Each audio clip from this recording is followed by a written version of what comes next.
여러분들 선성아담입니다. 작금에 여러분들 이렇게 보면 이제 정미경이라는 사람이 계속 회방을 놓고 있지 않습니까?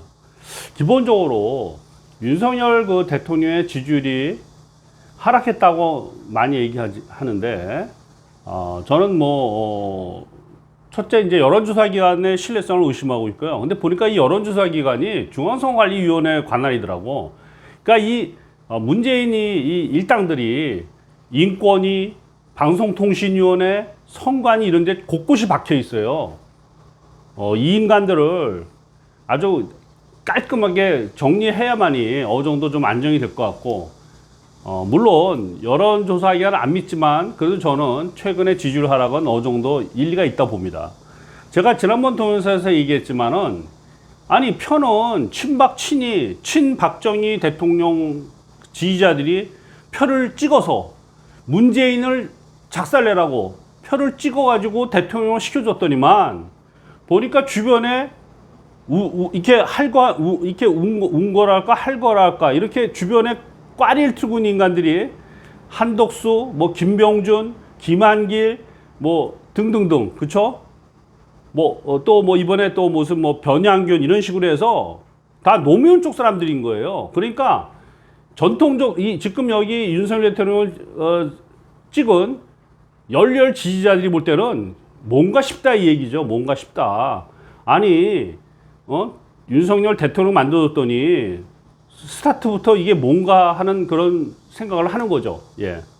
그래서 제가 윤석열 대통령이 휴가 간다 하는데 제발 좀 노무현 삶 좀 걸러내고, 지금 그것도 노무현 삶 다 올드보이 아닙니까? 70대 올드보이들을 다시 등용해서 뭘 어쩌자는 건지 난 모르겠고, 그리고 사실, 제가 그 올드보이라면 저는 과감하게 거절하겠다. 그런 오파를. 70대는요, 지금 현재 형국에서는 조금 이제 좀 뭐라 그럴까, 좀 이렇게 과감하게 하기에는 좀 아닌 거예요. 그래서 참 인재가 많은데도 불구하고 노무현 사람들을 굳이 등용했다는 것 자체가 윤석열 대통령을 지지한 열혈 분들한테 실망을 안겨줬다. 그러니까 TK, PK에서 지지가 또 많이 떨어지는 거예요. 어떤 이제 뉴스에 보면 정책이 어떻다 하는데 여러분들 턱거나커 얘기해서 저도요 이 정책에서 지금 현재 판단을 못 하겠어요. 왜냐면 대통령 된 지 지금 몇 달 안 되거든.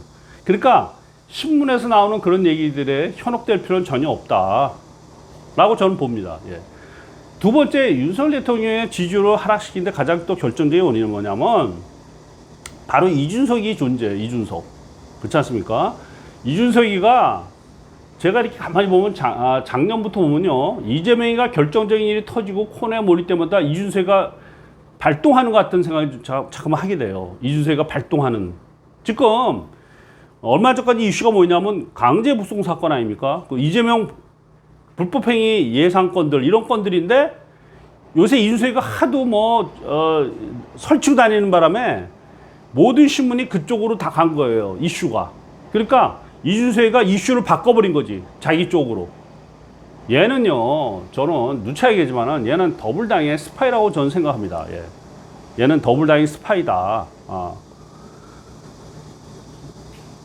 거기에 이제 요새 또 깜짝깜짝되는 인물이 있는데 바로 정미경 아닙니까? 설에는 이준석과 무슨 양엄마라든지 이런 말도 안 되는 소리들이 물론 나오긴 하지만은 어쨌든 이준석과 특별한 관계가 있다라고 보는 데는 무리가 없지 않느냐, 정미경.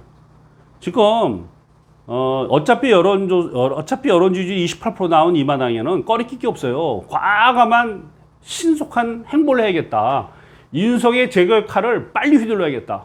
일단 조직이 안정이 돼야만이 지지율이 다시 올라갈 수 있거든요. 정책이 뭐니 그거는 다 사실은 핑계거리고, 왜? 제가 윤석열 대통령이 나온 정책에 대해서 아직 판단을 못하겠다 이 얘기예요. 제가 이렇게 보면서 다 핑계거리고. 그래서 오늘은요 제가 정미경 씨 사주 한번 풀까 합니다. 도대체 왜 어린 이준석과 짝짝꿍이 되는지에 대해서 분명히 사주 안에 해답이 있다고 좀 봅니다. 예. 일단 이 정미경 씨는 여러분들 2008년도에 선거에 당선해서 국회의원이 됐습니다. 예. 그리고 2015년 이제 낙선한 걸로 알고 있고요. 그리고 2014년도에 보궐선거에서 당선이 돼서 국회의원을 한 2년 했습니다.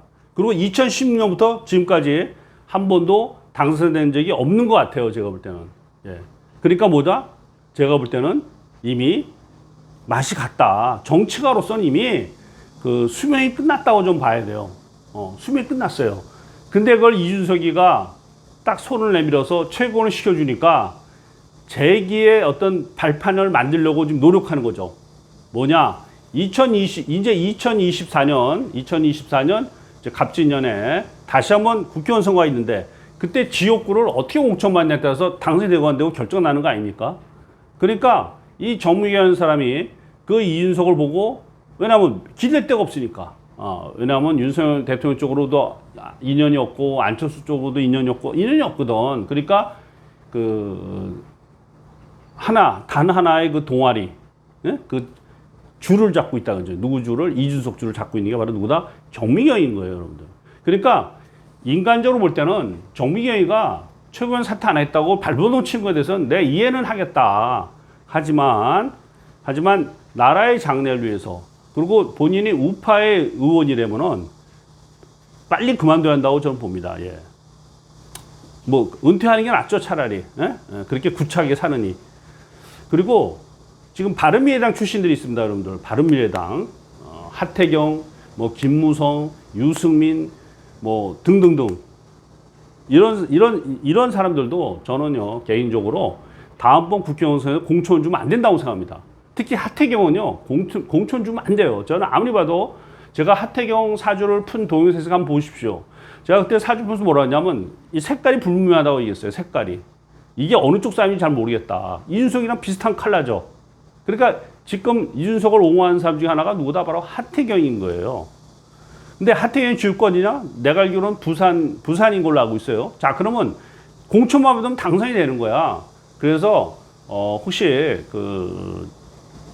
국힘당에서 본다면은 하태경에 대한 공천권은 주지 말아야 한다고 좀 봅니다. 예. 주지 말아야 된다. 아니면은 본인의 어떤 컬러와 비슷한 지역으로 보내야겠다. 다시 말해서 지금 더불어민주당이 국회의원 하고 있는 자리에다가 하태경을 공천하는 게 맞다고 봅니다. 예. 뭐 호남이라든가, 뭐 아니면 뭐 그런 쪽으로 공천시켜야겠다. 서울에서도 더불당이 항상 되는 그런 쪽 있지 않습니까? 예. 그런 쪽에다가 공천하는 게 그게 맞지 않느냐. 이제 더 이상 꿀 빨게 해주면 안 되는 거예요. 부산에서 나오면 일단 꿀은 빤 거야.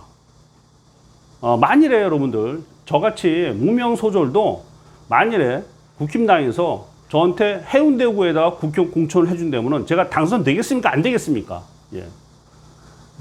당선되죠, 거의 대부분이. 그렇지 않습니까? 그만큼 우리나라가 이 지역주의가 강한 거예요. 지역주의가. 자, 각설하고 일단 정미경 사주를 풀면서 이준석과의 관계를 한번 보도록 하겠습니다. 예. 일단 정미경 사주를 보시면요. 이 사주가 여기 사유합금이 되어 있고 다시 말해서 연지 사와 유가 있어요. 그럼 사유 축의 반합이에요. 그러면 이게 금으로 바뀌었고요. 그리고 다시 수류합금이에요. 이건 뭐냐면 신, 유, 술의 합금에서 얘가 빠진 거야. 수류 반합. 그래서 이것도 금입니다. 자, 어떤 면에서 갔죠? 관이 태왕이에요. 자, 이준석의 문제보다 평관이 너무 강한 거예요. 신약사주에. 여기도 마찬가지죠. 신약인데 관이 너무 강한 거예요. 그러니까 신약의 관이 너무 강할 땐 이 관이 귀신이라서 내가 잘나야 되고 내가 출세해야만 되는 거예요. 그러니까 둘 다 뭐다? 출세주의자다 보시면 돼요. 출세주의자다. 다만 능력이 안 되는 거예요. 둘 다. 능력이 안 된다. 왜냐면 관을 용신을 쓰려면 신강해야 되는데 신약사주의 관이 너무 태왕하다 보니까 관이 귀신이니까 출세는 하고 싶은 마음은 굴뚝 같은데 능력이 안 돼서 안 되는 거예요. 그러니까 이준석이도 3번 떨어지지 않았습니까? 정미경도 제가 알기로는 2010년부터 교수 떨어졌어요. 연달아서. 비슷하죠? 컬러가. 예. 그리고 이제 둘의 궁합을 보면요. 이 정미경은 간목이고요. 이준석은 기토라서 이 갑기합이 된 거야, 갑기합이. 그러니까 당연히 뜻이 통하죠. 아, 찰떡이죠, 찰떡. 찰떡입니다, 둘 다. 여기서 또 찰떡이 되는 게 뭐냐면요, 끼리끼리인 거야. 이준석 의원도 갔어요, 제가 볼 때는. 자, 정미경이가 지금 이제 58세인데 여기 신대원이에요, 신대원. 신대원이면 금이 기시니까 안 좋죠, 운이. 그리고 좀만 있으면 이제 묘로 가는데요. 묘가 뭐 어떻게 된다? 묘유충이 되는 거예요, 묘유충. 관이 깨지죠. 그러니까 관제구설 일어나죠. 그러니까 정미경도 운이 없어요, 아예. 더군다나 올해는 이민년이니까 인유가 되고 내년은 계묘년이니까 묘유충이 되는데 내년은요, 내년 하반기는 묘유충, 대운 묘유충에 세운 묘유충으로 아주 불길하다 보시면 됩니다. 아주 불길하다. 그러니까 이 정미경 뜻대로 되지 않는다는 거예요.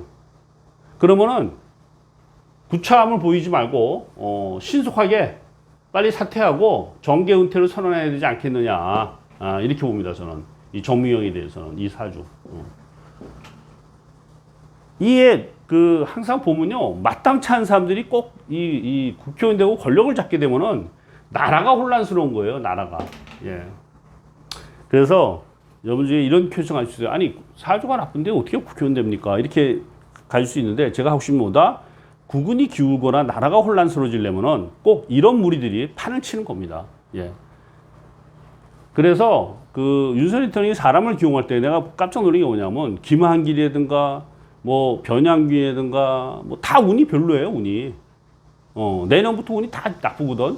그러니까 그런 사람을 쓰지 말고 운 좋은 사람을 가까이 해야 된다는 거예요. 운 좋은 사람을. 그러니까 사주 좋고 운 좋으면은 그런 사람 가까이 했을 때 나라가 잘 될 수밖에 없는 겁니다. 예. 감사합니다. 여러분들 여기까지 하겠습니다. 구독, 좋아요 부탁합니다.